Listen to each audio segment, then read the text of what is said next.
chapter 14 verse 8. Sa pagkabalita sa mga Pilistikanon nga gidihugan si David ingon nga hari sa Israel, nanunga silang tanan aron sa pagpangita kaniya ug sa pagkasayod ni David niini gisugat niya ang mga Pilistikanon aron sa pagpakigubat kanila. Ang mga Pilistikanon nikalit pagsulong sa walog sa Rephaim, nagpakisayod si David sa Dios kung itugyan ba kaniya ang mga Pilistikanon kung sila iyang sulugoon. So ang Dios magapanalangin siyang pulong no nga atong tukion karong gabi una. So ingon dinhi nga sa dihang nabalitaan sa mga Pilistikanon nga gidihugan si David ingon nga hari sa Israel, nanunga silang tanan aron pagpangita kaniya. Now take note of this statement nga pagkadungog sa kaaway nga gidihugan si David, murag wa sila nalipay na naintriga sila. So what does it mean?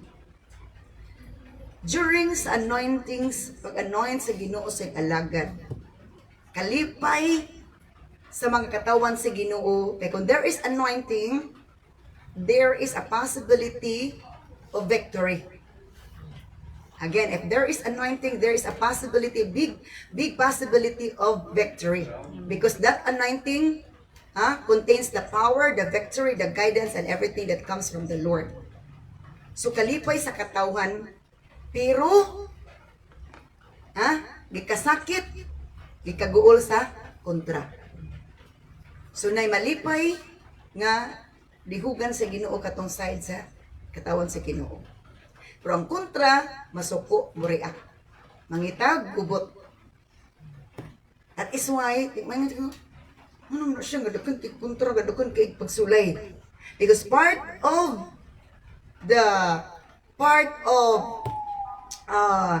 that anointing is testing.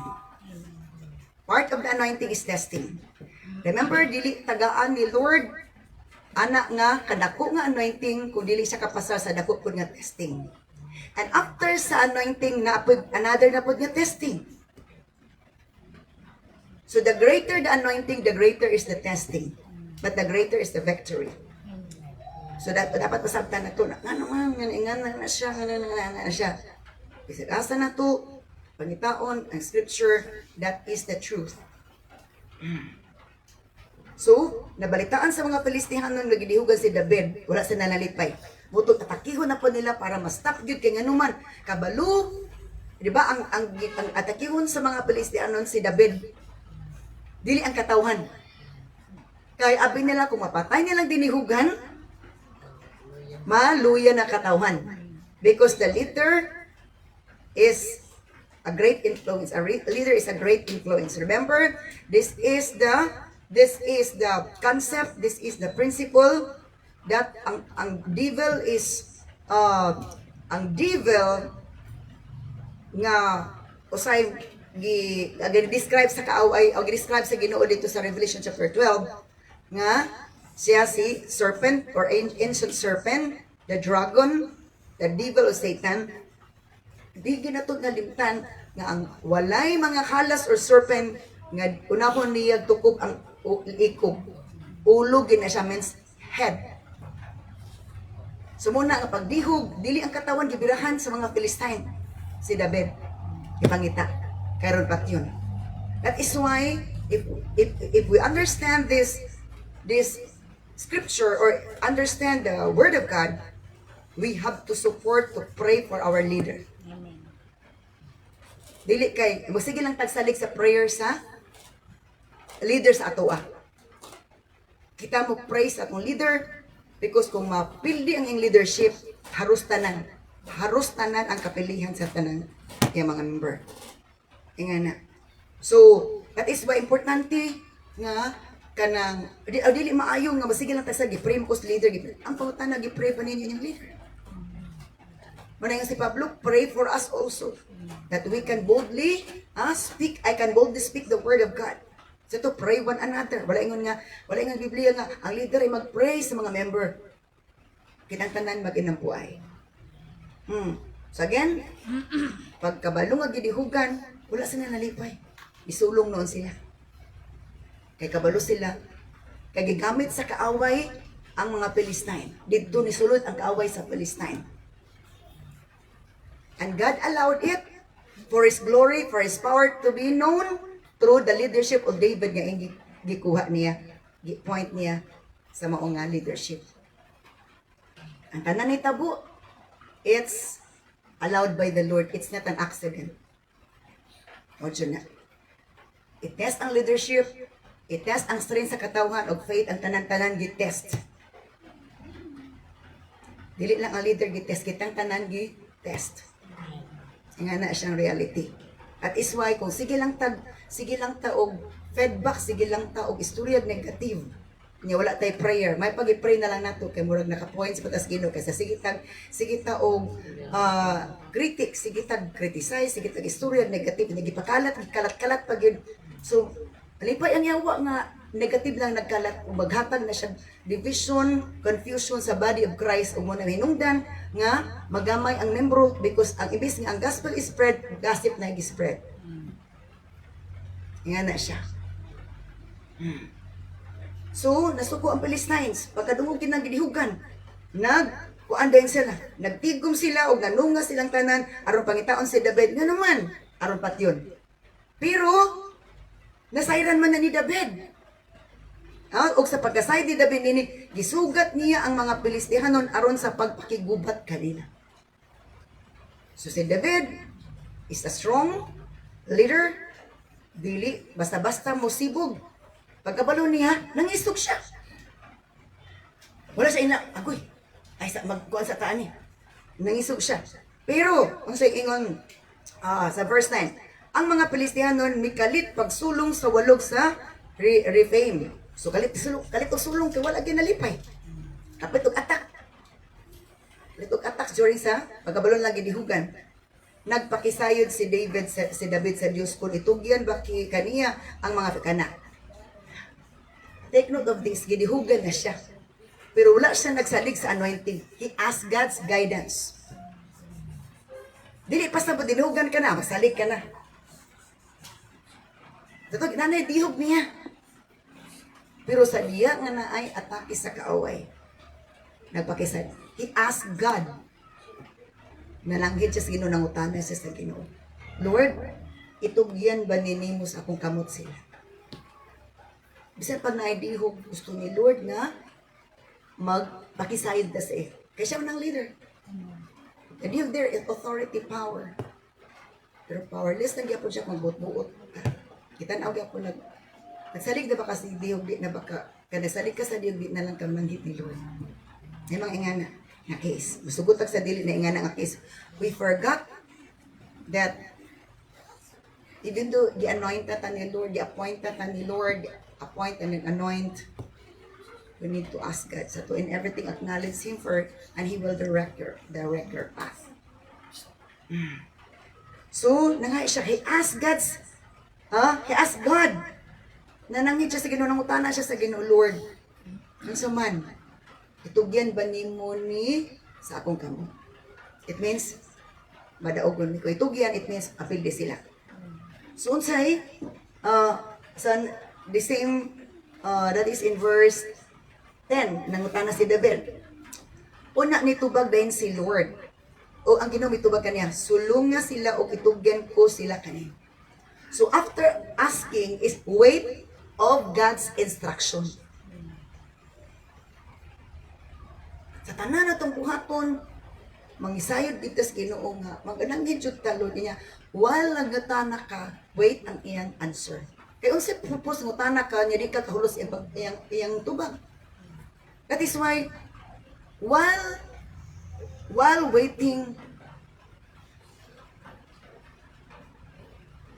kanang, sa tawagan na, i-open imong mind to wait God's instruction or command. Kaya nagpaabot man ka sa call. Sa kuan pa, nga ni maguna thank you for this reminder or something. Nagpaabot kag call ni Lord. So ayo sa pag-entertain og call ay sa pagabis plata yang call. Kay kun naapa ka i-call up nga lain hulata sa call na pwede. So wait yun, mag-wait ka. Oh, pwede ka nagtrabaho nga nag-wait nga, nag-wait, sige ka trabaho. Bro, sige ka, unsa man siya, Lord, unsa man siya. Wala ako ginabuhat. Kasi ako trabaho. Apoy mga panahon nga, kay buhaton, mag-spend lagi ka to prayer. Abuto ni mo ang iyang instruction. Depende on sa leading. As a leader, ingana. No, as a leader naman applied, or dili na applied sa leader lang. Kitang tanan na kay mga obligasyon. Imong pag-eskwela, imong pagtrabaho sa padiha. Lord, unsay akong buhaton.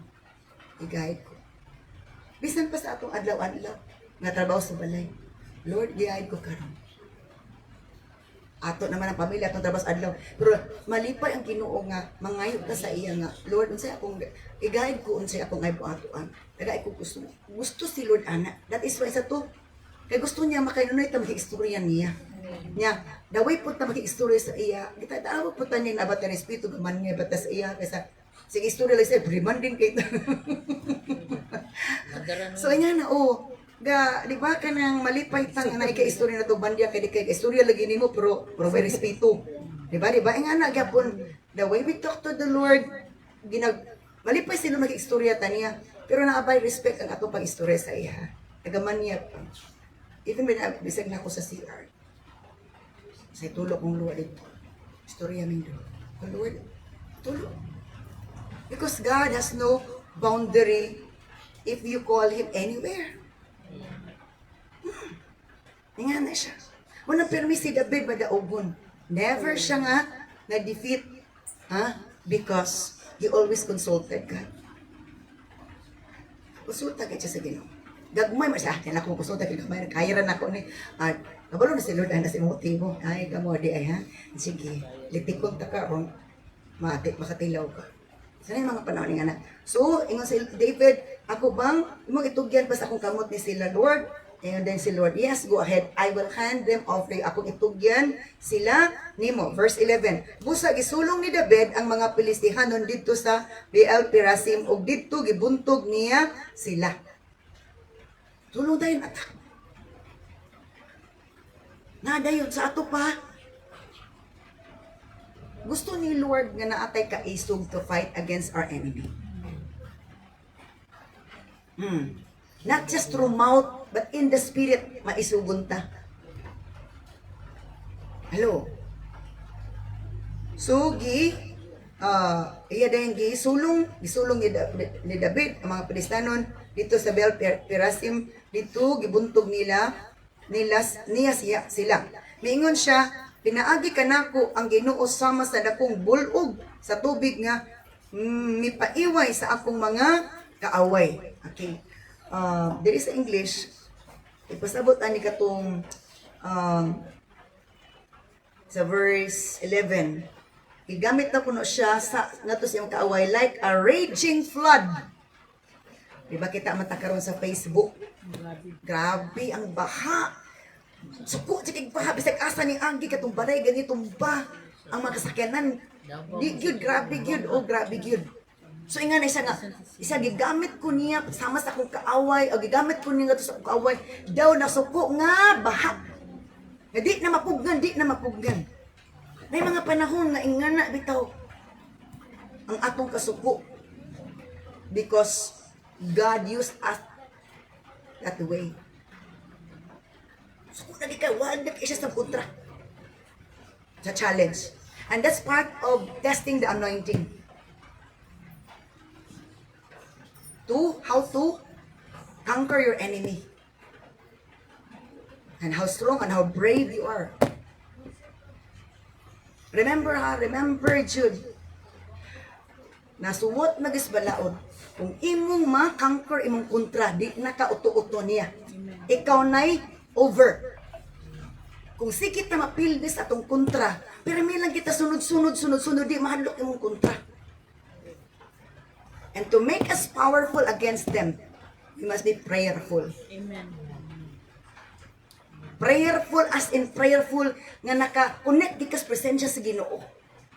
Sige tag-ampo, wata ka connect sa presensya sa Ginoo kay dali tag-ampo din. Paguma sa pag-ampo, wala lenada itong gibuhat. In the sight of the Lord, preschool level pa na. Beginners pa na. Pero natakatuid ng alagad. Nag-improve na ba itong prayer? Hindi lang ko mag-binding ang losing kay remember, anak, makadok ang kaaway. Abisan pag inampuon ka, kung di ka gabinding ang losing, di ka pong kadok ang kaaway. So there's a confession of the enemy in the deliverance. Ang nagikadlukan ka ng makigubat di sa mga pag-ampo. Yes. Di ba kanina mga balatian, asa man na ito gigubat na? Sa prayer man. Demon possess, asa na ito gigubat na? Prayer and casting. So nga na, kung dili, gaampo lagi ta, pero unsa man atong klase pag-ampo, levels atong pag-ampo. We have to check on that. Hello. That is why we must join sa group para ang atong prayer level, kind of prayer is ma-improve. Naatay laing nga pamaagi. Okay. So, siya gigamit ko niya, nga murag, gigamit ko siya kaaway, sama sa nasuko nga, tubig or baha. Matod pa, sumuni pasabot, nga katong Baal Perazim, which means the Lord who burst through. Di ko anagid. Ni bro di baha na ikapungot dito ni bro dito nagpabati kang David. Bro siya baha nga ni, iba kanang baha di ni mapugnan. Di na mapugnan. Ni mga panahon ni ngana.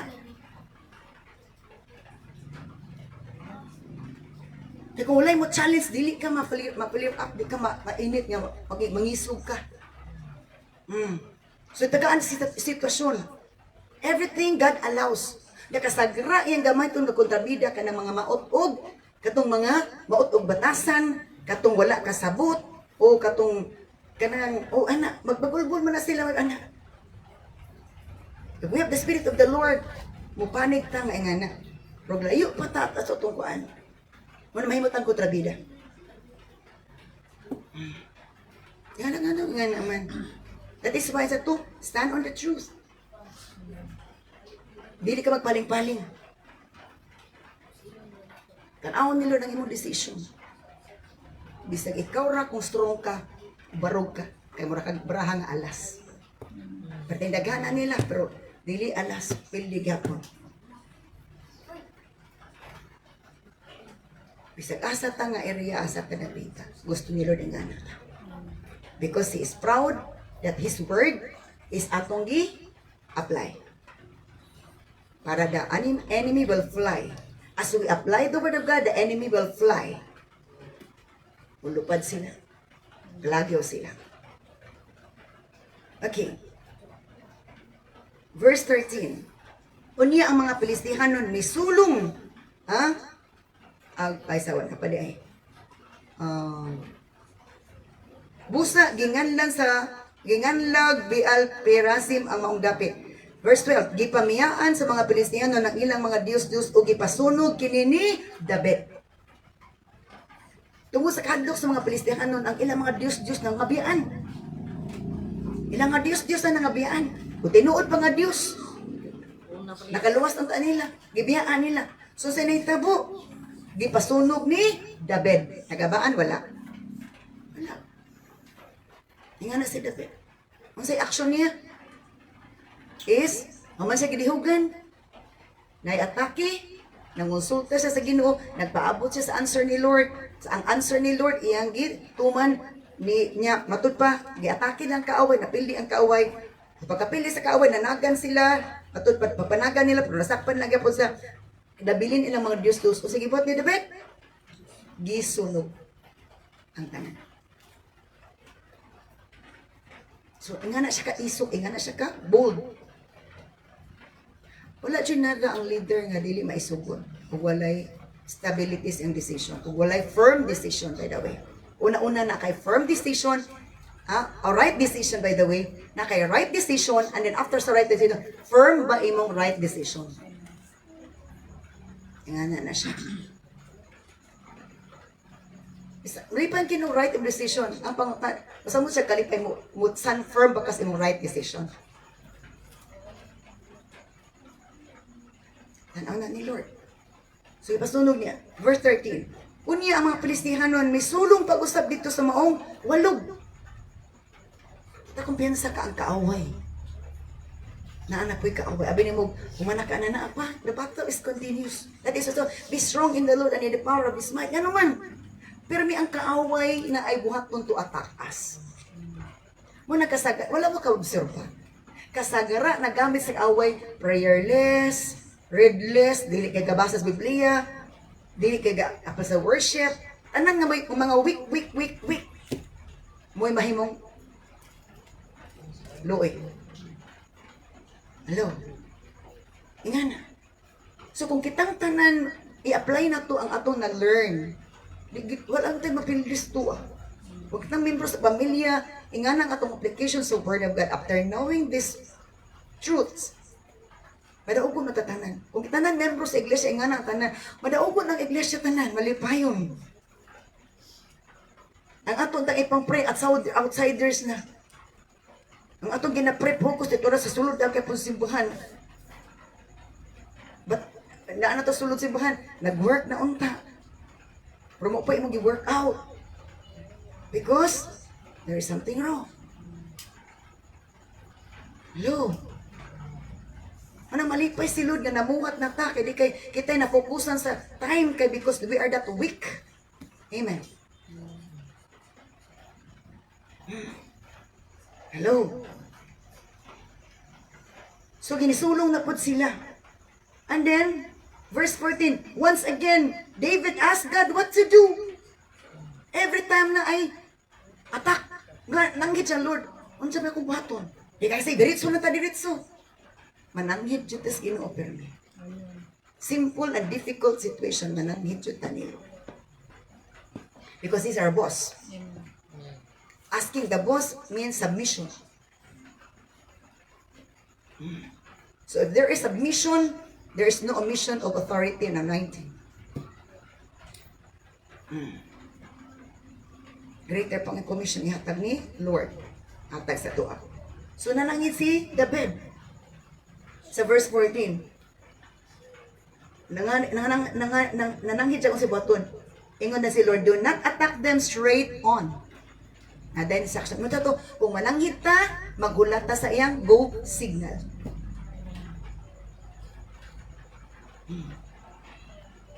Kasagara sa mga taong mga sigil student di mao.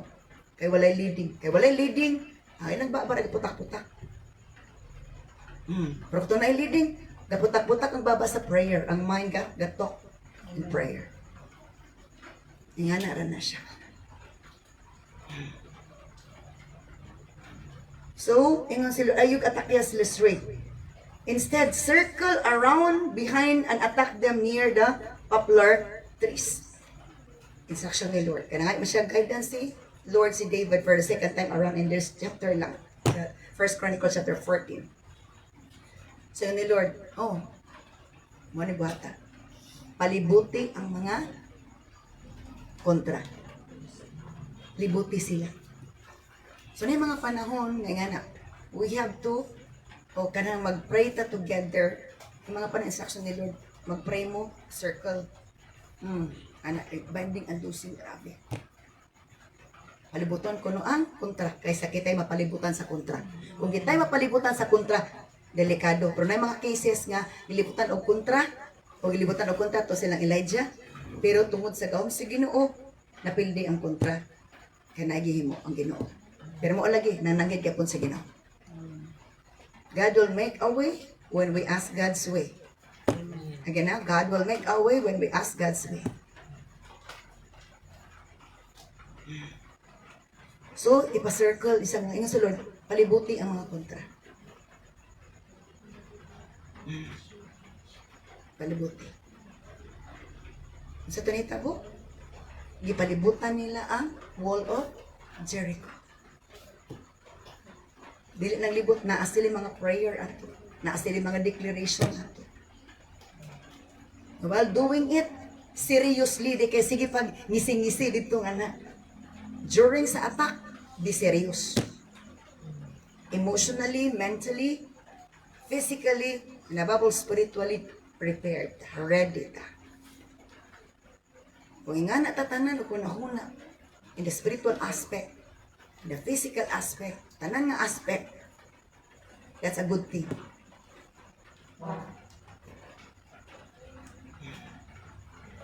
Hallelujah. Supportive, makig-unite ta. Di kay we are there, pero in the spirit, dili ta nakig-unite. Unite sa atong purpose. Hallelujah. So, sa to, attack them near the poplar trees. Pag surround ninyo, pagpalibot ninyo nila, atod pa, kung attack them near, atakihin na sila, birahin na sila doon sa poplar trees. Unsay Bisaya aning poplar trees diri. Verse 14. Kahoyng balsamo. Oh, sa kahoyng balsamo. Sa Bisaya, ang poplar trees kahoy balsamo. Dito sila balsamahon. Hallelujah. Praise God. So when you hear na instruction ni Lord, siya dito natakyan siya. Kung madunggan ninyo ang tingog sa mga marcha sa tiil, matud pa dito dapit sa poplar trees. That God is moving ahead of you, strike down the Philistine army. So madunggan na ninyo mga tingog. Natunog ito sa poplar trees. It means wala sugo signal. Atake na din, bira na din. So kinanglan ang tanan nakabalo sa instruction ni Lord kay aron nga madungan og aplikan. We must dare but during the instruction time. Naagi ta pirmi. Ready ta para dili na masigig disseminate magrili-rili. So verse 16, so David did what God commanded and struck down the Philistine army all the way from Gibeon to Gezer. Ituman gid ni Lord ang instruction ni David. Ang ituman ni David ang instruction ni Lord. Unang kinanglan open gid ang atong ears to hear God's instruction. Para walay distraction na ito. Then buhatad yun na siya directly because gusto ni Lord obedience, immediate obedience. Because ang kaaway di magulat, dili na magulat. Ready na kaaway. Dapat automatic sa ta. Abtik po ta. Kaya ang kaaway dili basta-basta. Whether ba like ito na, dili ta convince, di ako leader. Remember, lain-laing tag mga battles in life. We are all subject by the attack of the enemy. Kung kabalon na ta subject sa attack sa enemy, kanya magpatara lang tali na tubuhaton. That is foolishness. Kabalon na ta na atake niya, relax lang ta. Kabalon na ta sa buhaton na to, wala gyapon na to gibuhat. Na gusto ta kadaugan. Mura ta immature. Hello. Sugi, buhat ni David, umatod pa dito ilang gibirahan ang kaaway. Ug unsa nahitabo? Ito ba ni David ang giman Dios sa Dios ug gibuntog nila ang mga Filistin ang gikan sa Gibeon hangtod sa Gezer. Tungod niini nabantog pag-ayo si David sa tanang kanasuran ug gihimo sa Ginoo nga kadlukan si David sa tanang nasod. Nahimo siyang no si David. Pero kung napildi siya, manoon gipon si David pero negative. Our strength and everything is tested through battle. Magpadaog ba ta? Or dili? Magpagiya ba ta sa Ginoo dili?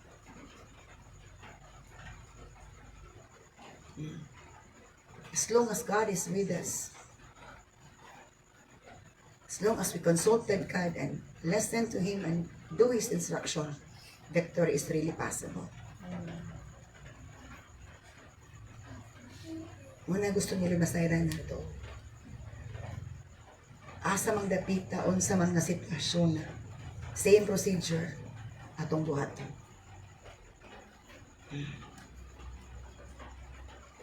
Nakita sa kaaway nga mo na imong weakness.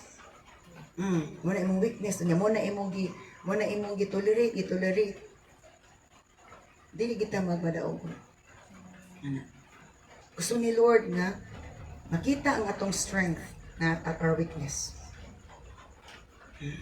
And we should not be affected of anything and anyone. Focus kita sa atong goal, sa tawag ni Lord sa atong kinabuhi. Kaya kung affected sa makita, okay, discouraged ka, it means you are weak.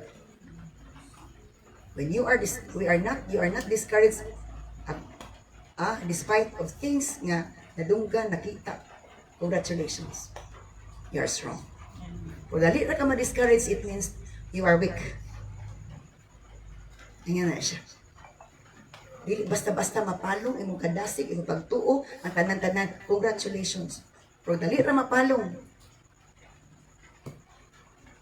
Get up and wake up. Spending time more in prayer. Hallelujah. And talking to the Lord and reading His Word. Sometimes ang instruction ni Lord nasa Word. O instruction ni Lord sa atong ipangay nasa Word. Sometimes through advice. Sometimes through message ka itong makita. Kadagdong ko sa isa gato, isa sa deliverance nga. Atake siya sa kaaway. At to siya sa konsulta sila sa leader ko. Ila istorya na sila. Hindi siya satisfied. Wala. Naalay naglabay nga sikat nga na ay word dito. Word message. Katong Jeremiah 29:11. Ang plan sa Ginoo to prosper us, not to harm us, and to give hope and a future. Kadto lang nga bersikulo na kuan na siya, na strengthen na siya. Wala siya pulos nga, John 3:16 ibutang diya. Ang content ang importante. John 3:16 walay content ana walay sulod. Bahala pag walay kon basta na message ana importante ang message. Because ang message maghatag og courage, maghatag hope, maghatag faith, mag-boost na siya sa atong courage. Dito ang message ni Lord, pabuta ang message ni Lord. Inatistingan ta ni Lord. Ang tester na to. Nga malipay ba ta? Tester ta or gitistingan? So yun yung piliin ninyo. Tester mo or gitistingan? Oh. Remember, ang tester, mo itong mga negative kaay. Ang gitistingan mo itong positive. Yan, na siya. Malipay ta nga, tester ta nga, mula ta, proud kita nga, malita ta nga, gigamit ta nga, that's of the devil, that's of the enemy. At kung kita gitistingan, congratulations. Kung imo nang mapasaran, dakong kadaugan, ang kaaway mahadlok nimo. Hallelujah. Let's pray for His word. Blessed be your holy name, your glorious and your powerful name, O God. Thank you so much for your message. Nga, kaaway, O Lord God, masuko sa imong dinihugan. Kung na imong attack, O Lord God. At Lord, as long as imong dinihugan, magapangayo kanimo guidance.